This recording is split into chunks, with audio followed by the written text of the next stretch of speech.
గురువుగారు నమస్కారం గురువుగారు. వాగర్థవివ సంపృక్తౌ వాగర్థ ప్రతిపత్తయే జగతః పితరౌ వందే పార్వతీ పరమేశ్వరౌ. ఆదిత్యాయ చ సోమాయ మంగళాయ బుధాయ చ గురుశుక్రశనిభ్యశ్చ రాహవే కేతవే నమః. శృంగేరి జగద్గురు పీఠాధిపతులకి, కంచి పీఠాధిపతులకి నమస్కారములు తెలియజేసుకుంటూ కార్యక్రమాన్ని ప్రారంభిద్దాం. గురువుగారు, మార్చి 3న చంద్రగ్రహణం. సో ఆ రోజు అన్ని దేవాలయాలు మూసివేయబడతాయి, కానీ శ్రీకాళహస్తి దేవాలయం మాత్రం తెరిచిపడుతుందని అంతవరకు మాకు తెలుసు గురుగారు, అంతే తెలుసు. ఇంకా ఏమైనా దేవాలయాలు ఓపెన్ చేసి ఉంటాయా? ఎందుకు క్లోజ్ చేస్తారు? అవి మాత్రమే ఎందుకు ఓపెన్ చేయబడతాయి? ఈ వివరణ అంతా కూడా ఒకసారి తెలియజేస్తారా గురుగారు? తప్పకుండానమ్మా. అంటే మన ప్రేక్షకులకి తెలిసినటువంటిది, చాలా మందికి శ్రీకాళహస్తి మాత్రమే తెరిచిపడుతుంది. గ్రహణ సందర్భంలోనైనా కానీ తెరిచి ఉంచుతారు, చాలా చోట్ల మూసివేస్తారు. ఎందుకు మూసివేస్తారని తెలియదు, ఏదో ఆచారం అనుకుంటారు. కారణం ఏంటంటే అంతరిక్షం నుంచి మనల్ని అడ్డుకునేటువంటి విషవాయువులు అడ్డుకునేటువంటివి అప్పుడు డైరెక్ట్గా మన భూమి మీదనే ప్రసరిస్తాయి. ఓజోన్ పొర అడ్డుకోలేదు ఆ రోజు గ్రహణ సందర్భంగా ఉన్నటువంటి సమయంలో. అంతరిక్షంలో ఎన్నో విషవాయువులన్నీ భూమి మీద స్వేచ్ఛగా ఉంటాయి. అయితే ఈ ప్రభావం వల్ల ఎక్కువగా మన ఇళ్లల్లో కిటికీల దగ్గర నుంచి అన్నీ మూసేస్తారు, ఇంట్లో అంతా శుభ్రపరచుకుంటారు. అలాగే దేవాలయాలు మూసేస్తారు.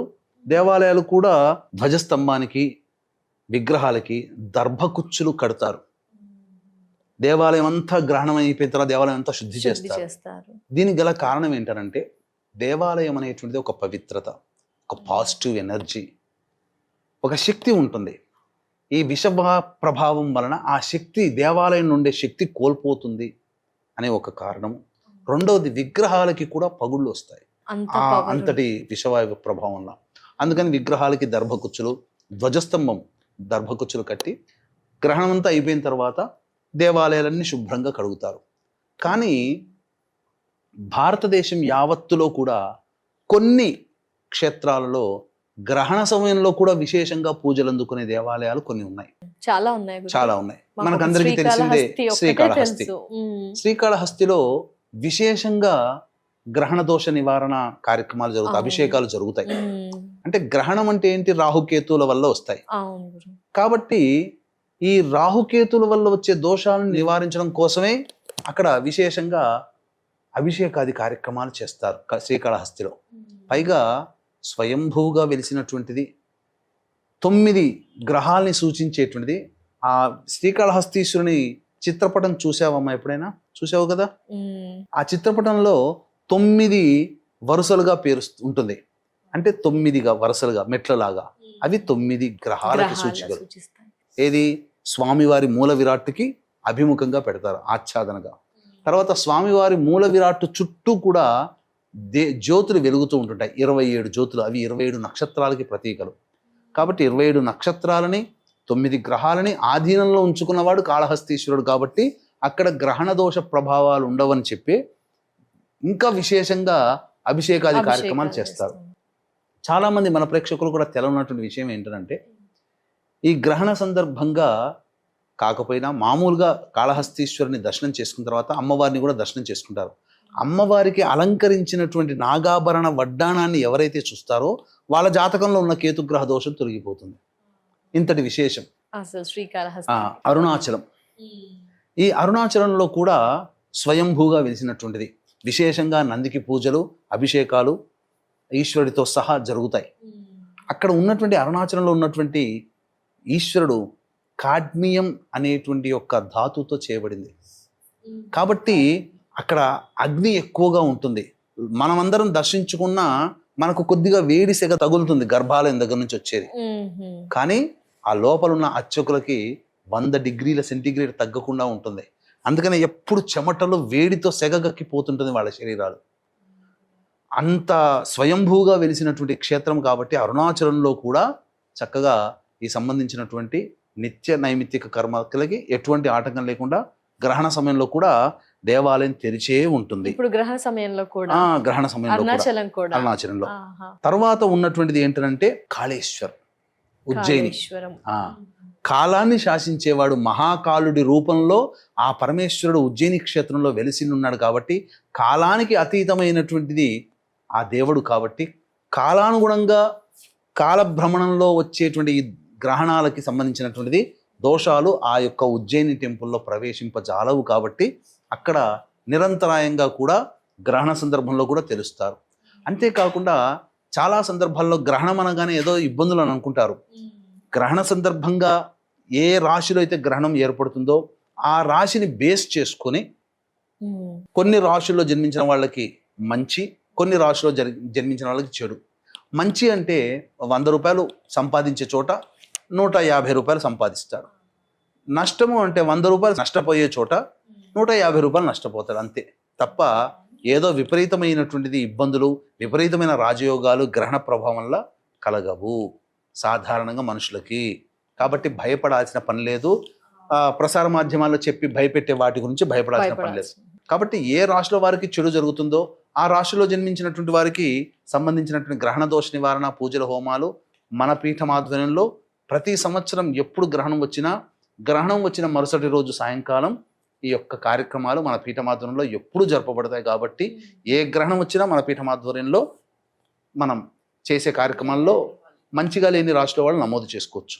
ఇక తరువాత చెప్పబడినటువంటిది అంటే గ్రహణ సందర్భంగా ఇంకా ఏ ఏ ప్రాంతాల్లో ఉంటాయి అంటే కల్కాజీ దేవాలయం ఢిల్లీలో ఉంటుందమ్మా.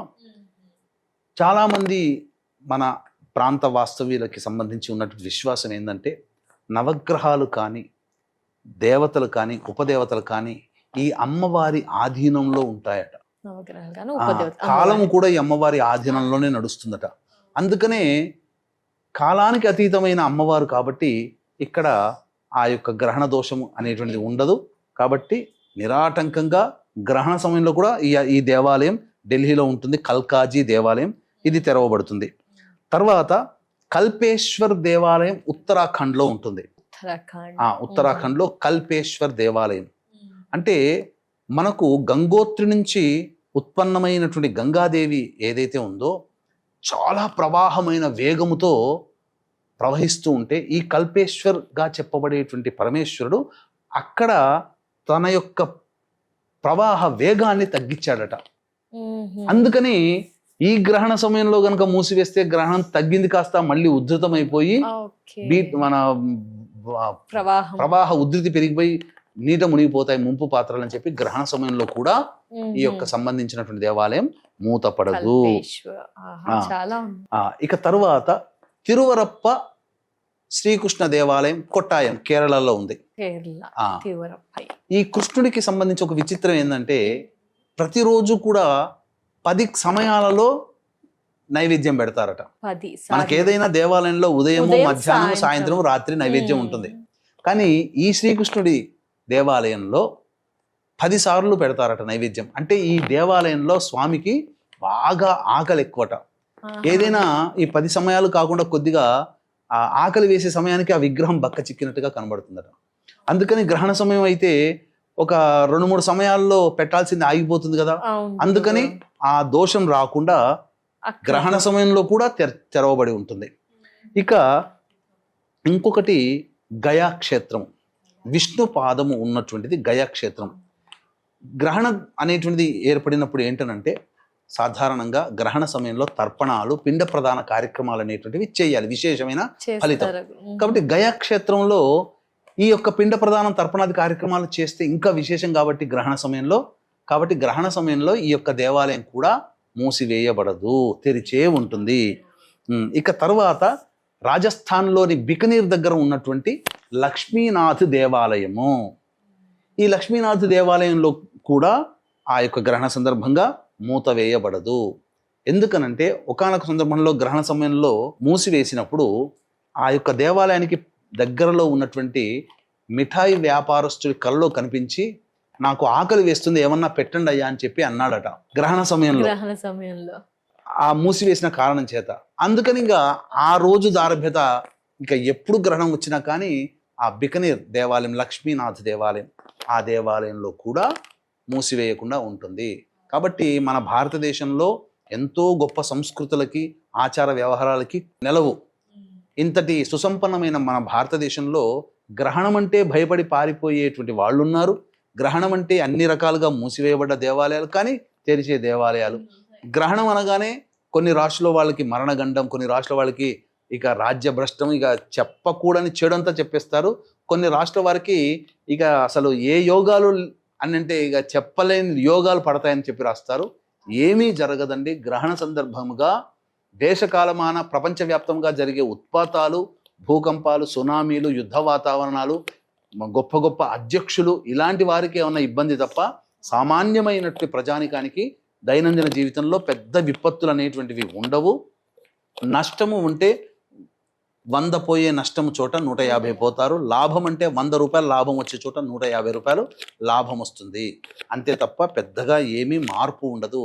ఇలా నష్టం చెప్పబడినటువంటి వాళ్ళు ఎవరైతే ఏ రాశుల్లో ఏ గ్రహణ సందర్భంగానే నష్టం చెప్పబడి ఉంటుంది కదా ఆ రాశుల వాళ్ళకి, అటువంటి వాళ్ళు ఇష్ట దేవతారాధన, గురువిచ్చిన మూలమంత్రము, దేవతారాధన చేస్తే ఆ నష్టపోయే 150 కూడా సాధారణంగా నష్టమయ్యే 100 నష్టపోతారు తప్ప ఇంకా నష్ట శాతం తగ్గుతుంది తప్ప పెద్దగా ఇబ్బందులు అనేటువంటివి కలగవు. అందుకనే ప్రతి గ్రహణ సందర్భంగా ఏ రాశుల వాళ్ళకైతే బాగోలేదని చెప్పారో మన పీఠమాధ్వర్యంలో ఎప్పుడు ఏ గ్రహణం వచ్చినా ఆ గ్రహణం మరుసటి రోజు సాయంకాలం ఈ యొక్క చెప్పబడినటువంటి రాశుల్లో జన్మించిన వాళ్ళకి గ్రహణ దోష నివారణ పూజల హోమాలు ఎల్లప్పుడూ మన పీఠమాధ్వర్యంలో జరపబడితే అందరూ కూడా నమోదు చేసుకోవచ్చు. చాలా చాలా ధన్యవాదాలు గురువు గారు. అసలు చంద్రగ్రహణం గురించి పూర్తి వివరణ తెలియజేస్తూ ఏ దేవాలయాలు ఓపెన్ చేయబడతాయి, శ్రీకాళహస్తి అని వరకు కొంతవరకు కొంతమందికి మాత్రం తెలుసు, బట్ ఏమేమి ఓపెన్ చేయబడతాయి, ఆ తెరిచిబడ్డ దేవాలయ ప్రాముఖ్యత వివరించినందుకు చాలా ధన్యవాదాలు గురువు గారు. నమస్కారం. సర్వం శ్రీ ఉమామహేశ్వర పరబ్రహ్మార్పణమస్తు.